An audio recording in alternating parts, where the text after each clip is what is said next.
কোটা সংস্কারের দাবিতে বিভিন্ন বিশ্ববিদ্যালয় ক্যাম্পাসে বিক্ষোভ সমাবেশ করছেন আন্দোলনকারীরা। বিকেল 4টার দিকে ঢাকা বিশ্ববিদ্যালয়ের লাইব্রেরির সামনে জড়ো হতে থাকেন শিক্ষার্থীরা। পরে দাবি আদায়ে দেন নানা স্লোগান। এরপর শুরু হয় বিক্ষোভ মিছিল। ঢাকা কলেজের সামনেও বিক্ষোভ করেন আন্দোলনকারীরা। এছাড়া ঢাকার বাইরে রাজশাহী বিশ্ববিদ্যালয়ে বিক্ষোভ মিছিল করেন কোটা বিরোধীরা। পরে রেলপথ অবরোধ করেন তারা।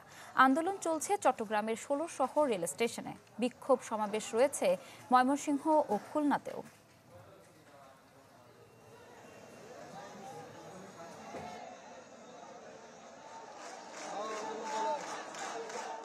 আমাদের ন্যায়ের দাবি নিয়ে একটি যৌক্তিক পথে থাকবো যতক্ষণ পর্যন্ত আমাদের দাবিটি আদায় হচ্ছে। আমরা চাচ্ছি প্রশাসন সুন্দর এবং সমৃদ্ধ একটি আলোচনার মাধ্যমে তারা যেন আমাদের আন্দোলন মেনে নেয় এবং সংসদে বিল পাস করে। যতদিন না মেনে নেওয়া হবে ততদিন আমাদের এই মিছিল এই বিক্ষোভ চলতেই থাকবে। আমরা আমাদের ক্লাসে ফিরে যাব না, রাজপথেই থাকবো। আজকে আমরা জনগণের প্রতি অনুরোধ জানাচ্ছি, হয়তো আপনারা 10 দিনের ভোগান্তিতে পড়ছেন, হয়তো 15 দিনের ভোগান্তিতে পড়বে, কিন্তু আপনাদের ছেলেমেয়েরা যে বছরের পর বছর ভোগান্তিতে পড়ে যাবে সেটার কথা তো আপনাদের ভাবতে হবে।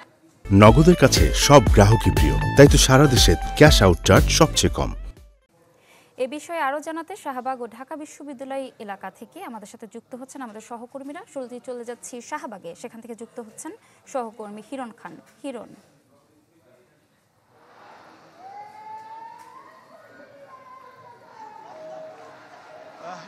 আজকেও কিন্তু আসলে এখন থেকে প্রায় আধা ঘন্টা আগে ঢাকা বিশ্ববিদ্যালয় লাইব্রেরি থেকে কিন্তু আসলে কোটা বিরোধী যে আন্দোলন, সেই আন্দোলনে যারা সম্পৃক্ত রয়েছেন তারা কিন্তু রাস্তায় নেমেছেন এবং প্রথমে তারা ঢাকা বিশ্ববিদ্যালয়ের প্রতিটি জায়গায় মিছিল নিয়ে ঘুরেছেন, বিক্ষোভ মিছিল, এবং পরবর্তীতে টিএসসি হয়ে তারা কিন্তু শাহবাগের মোড়ে এসে অবস্থান করছেন। আপনি জানেন, ইতিপূর্বে দর্শকও জানেন যে তাদের এই চলমান যে আন্দোলন, সেই আন্দোলনের আজকের কর্মসূচিতে তারা কিন্তু অংশ নিয়েছেন। তাদের সাথে আমি কথা বলেছি, তারা যেটা বলছেন যে তারা এখানে অবস্থান করবেন এবং আর কিছুক্ষণ পর তাদের যারা এখানের আহ্বায়ক রয়েছেন, যারা এই আন্দোলনটিকে সামনে থেকে নেতৃত্ব দিচ্ছেন, তারা বক্তব্য রাখবেন এবং পরবর্তী কর্মসূচি ঘোষণা করে আসলে তারা এখান থেকে যাবেন। এবং আমরা যতটুকু এখন পর্যন্ত জানতে পেরেছি যে এই শাহবাগের এই আন্দোলনকে ঘিরে শাহবাগের আশপাশের এলাকায় কিন্তু আইন শৃঙ্খলা পরিস্থিতি নিয়ন্ত্রণে রাখার জন্য নিশ্চিত নিরাপত্তার বেষ্টনী তৈরি করে রেখেছে আইন শৃঙ্খলা বাহিনীর সদস্যরা। এবং এই শাহবাগের মোড়ে অবস্থানের কারণে সায়েন্স ল্যাব থেকে শাহবাগ, ঢাকা বিশ্ববিদ্যালয় থেকে শাহবাগ হয়ে যারা বাংলা মোটর কিংবা বিজয় শহরের দিক যাচ্ছেন তারা কিন্তু আসলে এখানে এসেই তাদের থামতে হচ্ছে। অর্থাৎ শাহবাগের মোড়ে যারা শাহবাগ সচিবালয় থেকে মূলত গুলিস্তান থেকে যারা তেজগাঁর উদ্দেশ্যে যাচ্ছেন, তারাও কিন্তু আসলে যারা শাহবাগ এই রাস্তাটি ব্যবহার করবেন তারা কিন্তু আসলে অবরোধের মুখে পড়ছেন।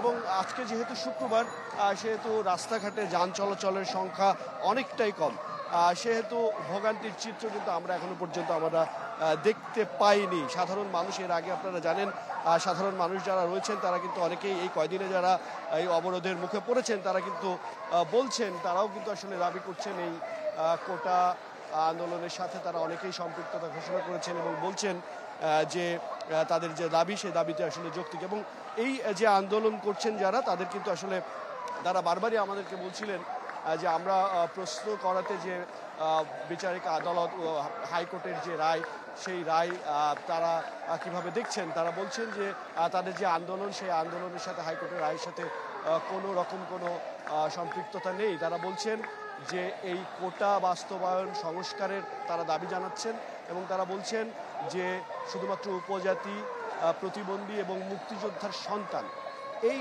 তিনটি কোটা রেখে, অর্থাৎ 5%, এই তিনটি কোটা অর্থাৎ 5% কোটা রেখে আর সব কোটা বাতিল করে নতুন করে কোটা সংস্কারের তারা দাবি করছেন।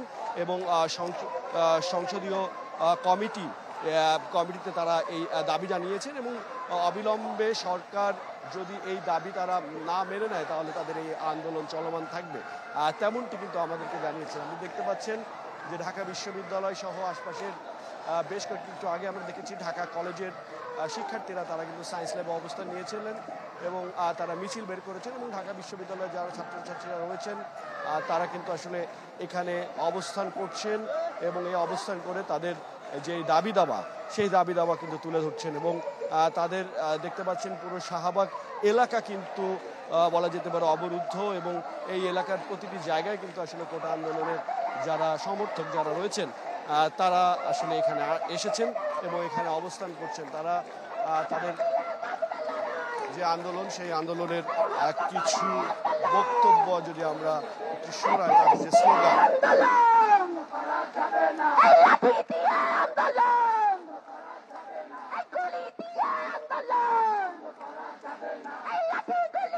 তাদের যে বক্তব্য, তারা বলছেন যে গতকালকে কুমিল্লাতে যেই ঘটনাটি ঘটেছে সেই ঘটনার প্রতিবাদ তারা জানাচ্ছেন এবং তারা বলছেন যে এই ঘটনায় যারা সম্পৃক্ত আছে তাদের বিচারের আওতায় নিয়ে আসতে তারা কিন্তু দাবি করছেন এবং তাদের এই দাবির পিছনে বলা যেতে পারে ছাত্ররা, যারা সাধারণ ছাত্ররা রয়েছেন তারা কিন্তু আসলে সম্পৃক্ততা ঘোষণা করেছেন।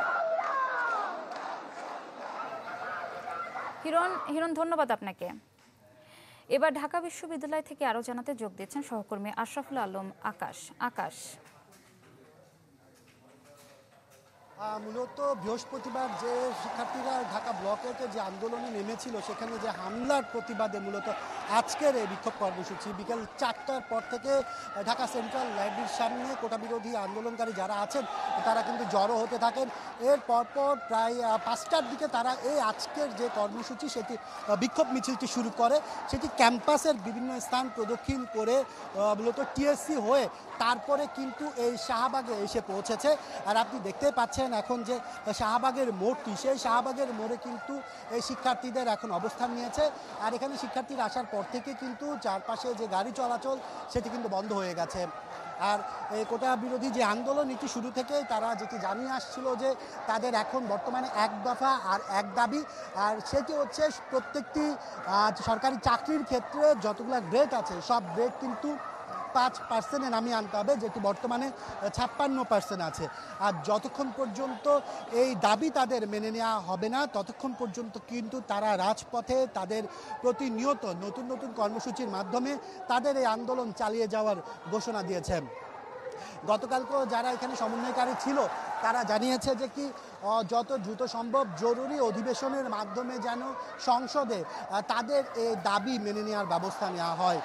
আর শিক্ষার্থীদের একটি কথা, সেটি হচ্ছে যদি পুলিশ তাদের এইসব আন্দোলনে বাধা দেয় অন্যান্য শহরের মতো ঢাকা শহরও, তাহলে কিন্তু তারা তাদের যে অবস্থান সেখান থেকে আরও কঠোর কর্মসূচি ঘোষণাও কিন্তু তারা বলেছে। সেই হিসাবে বলা যায় যে এখন পর্যন্ত যারা আন্দোলনকারীরা আছে তারা কিছুক্ষণ পর তাদের এখানে সমাবেশের মাধ্যমে পরবর্তী কর্মসূচি জানিয়ে দিবে। আকাশ, ধন্যবাদ আপনাকে। দর্শক, কোটা বিরোধী আন্দোলনের সর্বশেষ জানাচ্ছিলেন আমাদের সহকর্মীরা।